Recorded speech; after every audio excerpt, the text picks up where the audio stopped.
Hey, dzień dobry, shalom, Dzień and dobry. to everyone. This is the 18th Warsaw Jewish Film Festival and the short films program, which is called Rite of Passage. And we are with you, the host, Lihi Nagler, which is the head of the film selection committee of the festival, and I'm Neil Ferber. We are both the programmers of the short section in the festival. And with us now, we have Inbar Horesh, the director of Birthright, Zchut Mileda. Hi, shalom.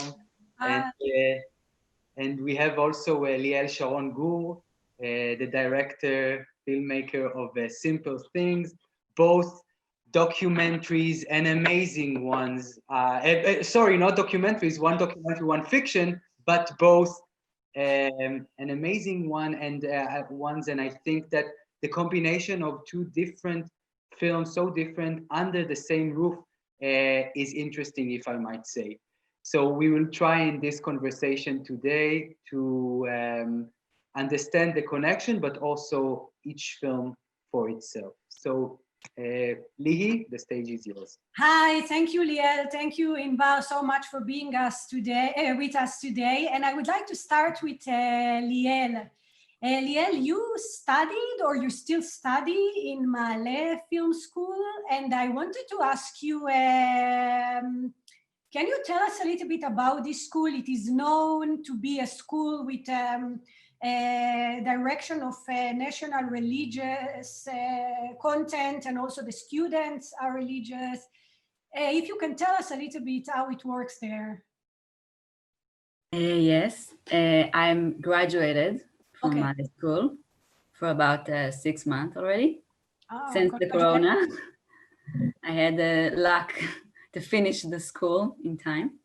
Ma'ale School, as you said, is designated for religious students. It is located in Jerusalem, very close to the ancient city. What it means is that we don't have, for example, sexual content in our movies, as well as the teachers not showing these kind of things in class, things like that. But otherwise it's like a normal film school, just like any other film school. And this film was your graduating film, Simple Things? One of them. I have another film, fictional film, that I made a year after Simple Things. It is called Small Steps. And it is completely new because this is already from 2020. Yeah. And is it obliged to make a one documentary and one narrative film, or this was your choice? You can choose whatever you want. Yeah. Okay. Most of the students do not make documentary. They make only fictional. From my class, we were 10. Only 2 made the documentary. 3, sorry. Interesting. Okay. That's about that. Liel, Lihi just asked about this very interesting school as a phenomena, very specific and unique Israeli phenomena, I would say, this school. And Inbar, your film also shows an experience not many know about outside of Israel, which is Taglit.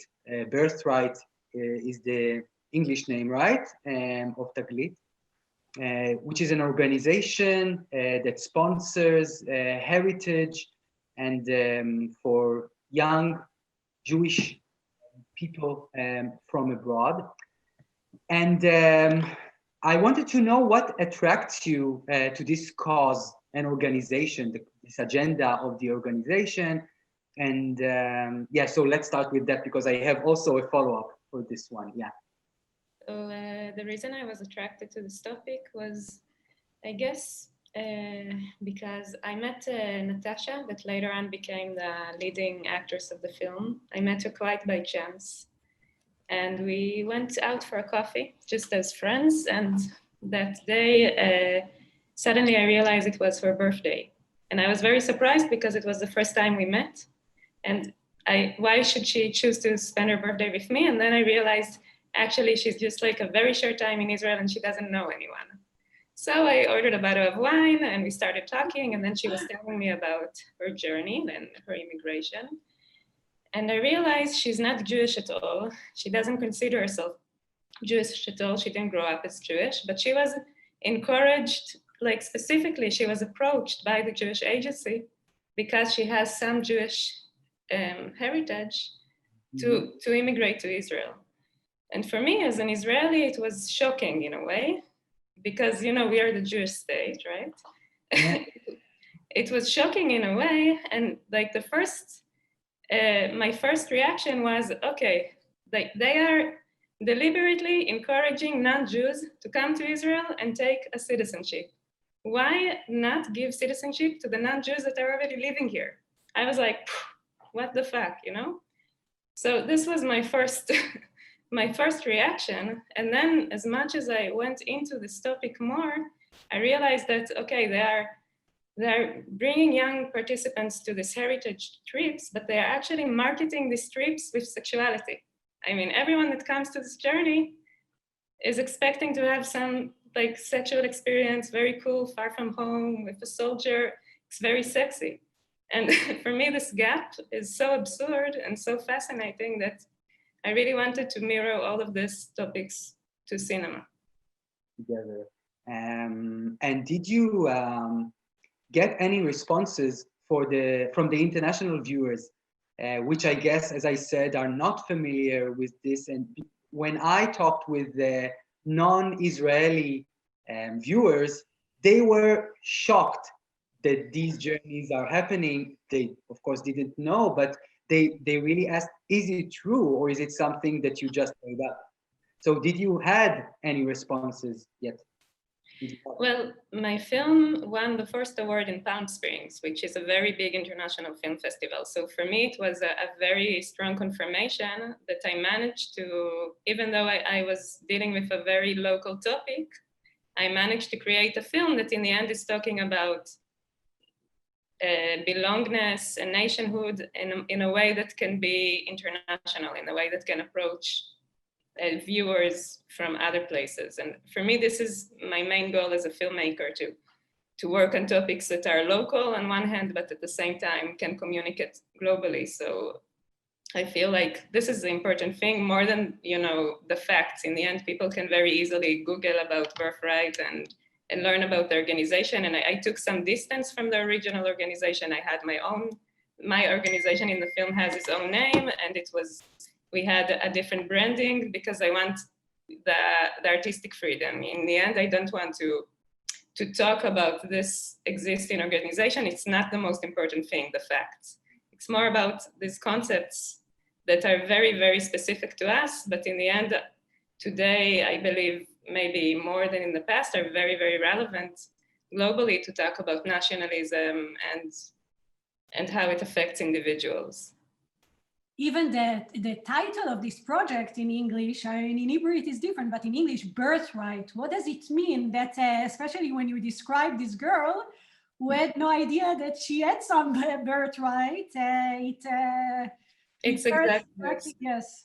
It's exactly like you say. It creates this gap that is in a way absurd. And like as Jews, we have some birthrights. We have this. We are born with this rights on this land, and there is something that I'm trying to just reflect, to just mirror in the film how many dissonances are existing together in this situation. Right. To go back to Liel, I wanted to ask you about Maya. So Maya is wonderful, and she has such a big heart that you cannot avoid falling in love with her during this film. And I was very curious to know from you, how did you get to know her, and how many months, weeks did you follow her with the camera? Okay, so it is true that Maya has a big heart and a very kind soul, and everyone falls in love with her. I was in festivals all around in Germany, in the USA, everywhere. People love her. And it started when I really wanted to make a documentary. So I started looking for an interesting person. I started several projects, but it didn't feel right, so I stopped in the middle. And then I was very desperate, and I asked everyone if anyone knows like an interesting person. And my mom, she said, "Oh, I have a friend, Maya." My mother is also a doula. Oh, okay. Maya is a colleague. And at first I was like, oh, who wants to make a movie about my mom's friends? I was so skeptical, but I guess I was desperate, so I met her. But then it was like an instant connection. She was so funny and sparkling and verbal. She talks so much, and it's a very good thing for a subject for a documentary. You want them to speak, and she's not afraid of expressing her feelings. So we started right away, and the shooting was for I think 6 months, and that's it. Yeah. And she agreed. She had no problem that you accompany her to her blind dates. But I was wondering, the guys whom she met, they were open to that, or those were very specific cases that you show, and most of them said no? Yeah, most of them said no. It was very hard to convince them, because why would they? But I guess they wanted to date Maya, and she convinced them. And I was like, I tried to be sensitive enough to stay away and to be there for the shortest time I can. And they didn't have a mic on them, only Maya had. Yes. So you only saw, I guess, 2 or 3 dates. That's it. She dated like so many. I don't know why they agreed. I have no idea. But I think, Liel, that what you did so good with these dates, that you handle it very carefully. You didn't intervene, like you didn't. It didn't feel like something that you interrupt this or taking advantage of these dates. So it was really nice, really well taken care of, this delicate situation of blind dates. So thank you. But it's a documentary. It's her life. I can't really interfere. I can't, it has to be delicate because I respect her and I want her to collaborate and everyone else. So I must be sensitive and not like ruin. And I also want her to get married and to success because I love her. So how can you not, as we said? But I think this is also a sensibility that you have in the editing procedure. And that was really nice because I'm sure you could show more, but you decided to keep it in a very, soft approach to it. So this is nice. And Inbar, so I'm going back to you and talking about decision making and a junction of dilemmas. So in the movie, thinking about Natasha and Ilya that are both they see themselves in this kind of junction of decisions.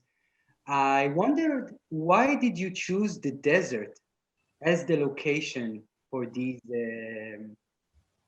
dilemmas? Well, it's very simple.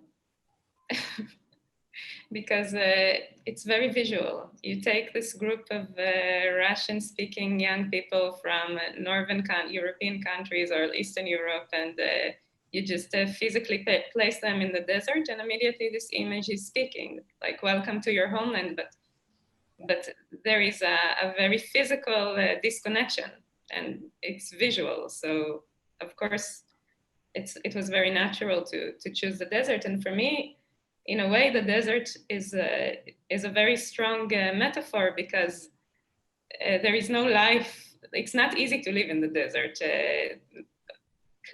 Traditionally, only nomads are living in the desert. There is something very not rooted and stable and national, and we can come and we can say this is us, and we put a border here and we put a border there, but in the end there is something very fictional about it. The desert is stronger than us. So for me it was very clear that it's because it's a short film and I need to be very concentrated in one place, one location, small story. So it was very clear that I would work in the desert, and this Bedouin camps that every tour like this ends up in are, for me, very comical, because you come to a heritage trip in your Jewish historical homeland, but you go to a Bedouin camp in the desert.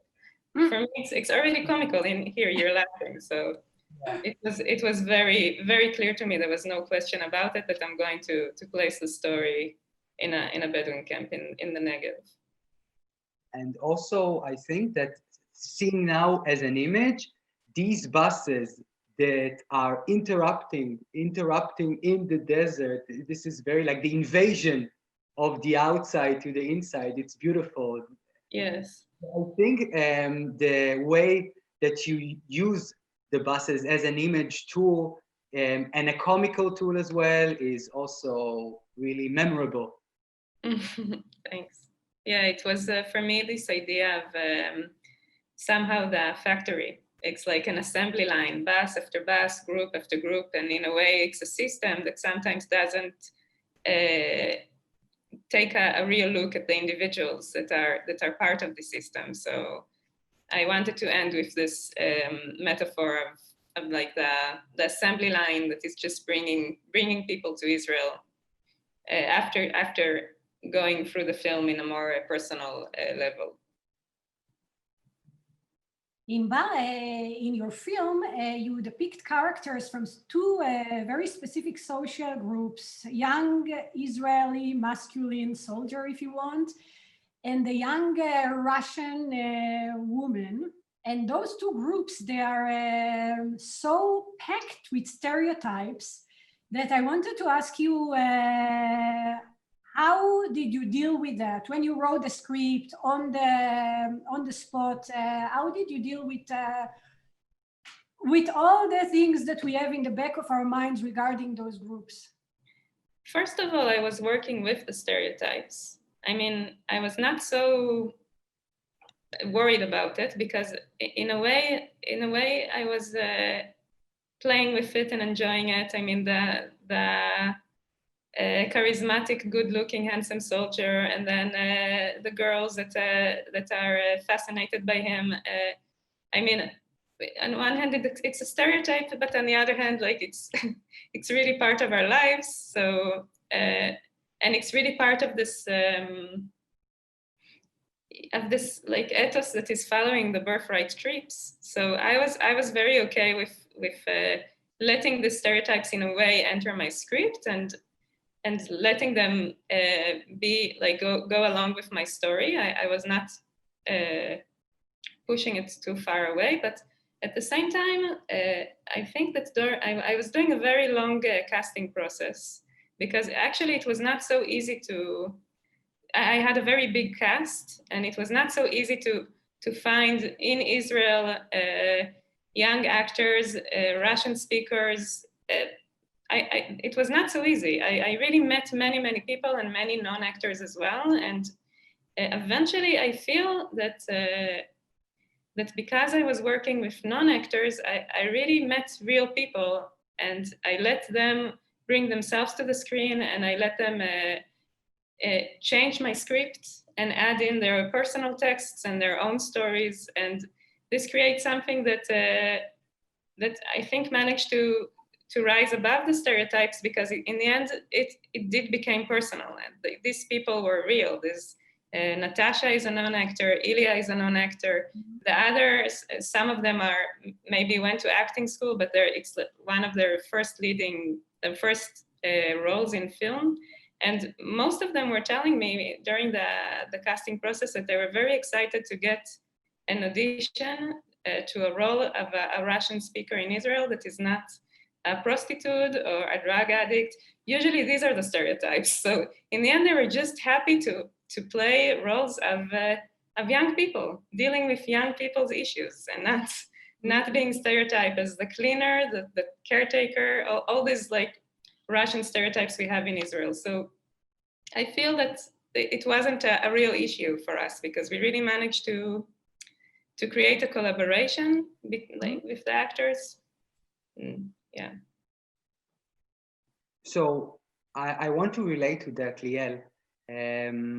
I was wondering, were you concerned in any way that Maya's personality would like reduced to an image of a desperate woman in search of a husband? Was it something that you thought about during the process? Of course, I did. Because there's no way around it. She was, in this period of time of her life, a desperate woman, you know, in a search for a husband, and that's what she was. Though that's not everything she is, you know, she's a positive person. And also, I don't like depressing films, I admit, and I don't see their points. And Maya is so positive that I try to show her optimistic sides because the situation is hard enough. So I tried to take the best of it. You know, I tried to make an uplifting film that when you leave the cinema, you have a good feeling of hope, not like, you know, I see so many depressing films. That's not what I want to do. And that's not what I want to take out of her story. Yeah, but I was worried. Sure I was. And this program is titled Rites of Passage. So this wedding is, I would say, such a ritual, a very important ritual in Judaism, but especially in Israel. So I was wondering, were you prepared for a complete ending of your story?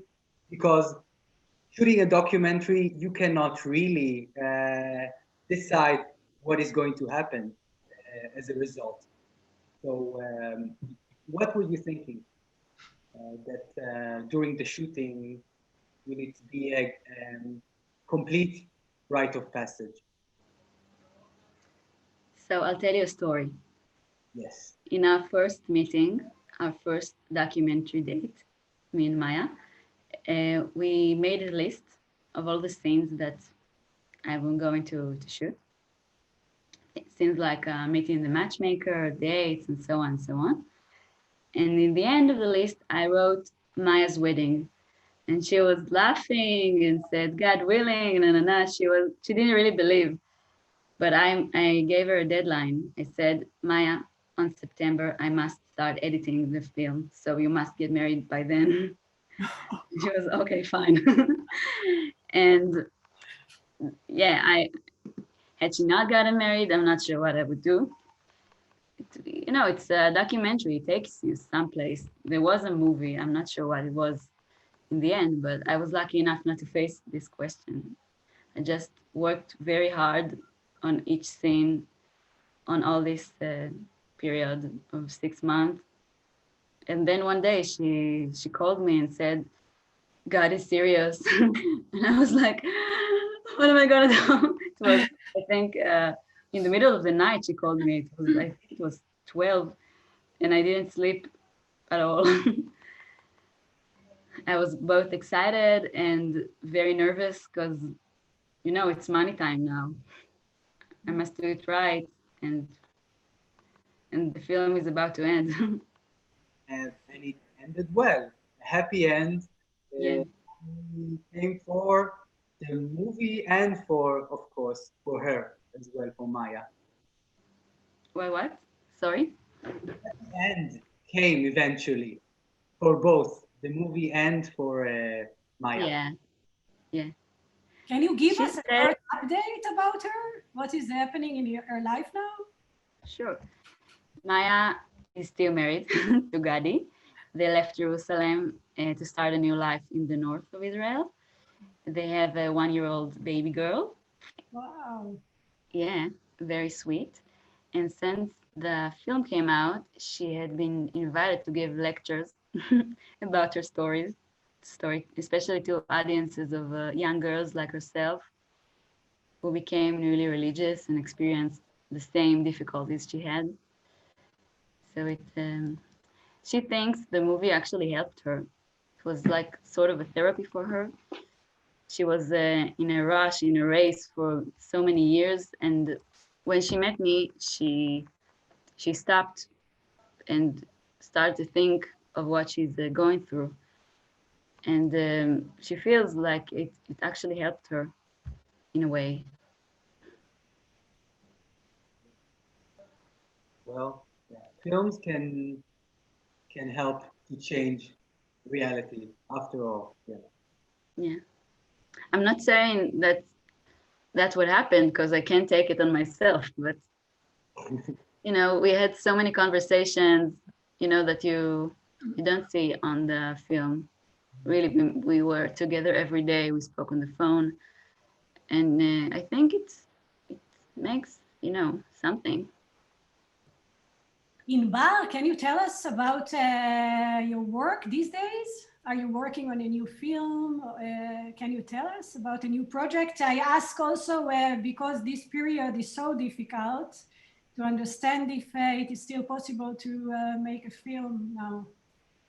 Well, I'm lucky to have two development grants. So I'm in writing stage in two projects. So actually, although there is the corona and all the restrictions, it's not affecting me too much because anyways, I need to be alone in my house and write.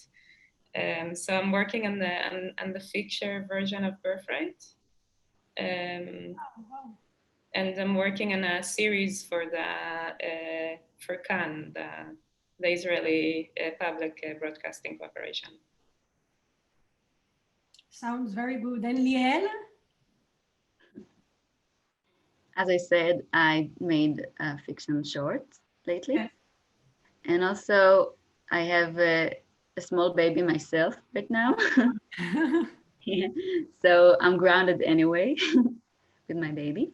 And I hope that in a few months I'll go back to, you know, doing things. Work maybe on a new documentary. I don't know. I hope.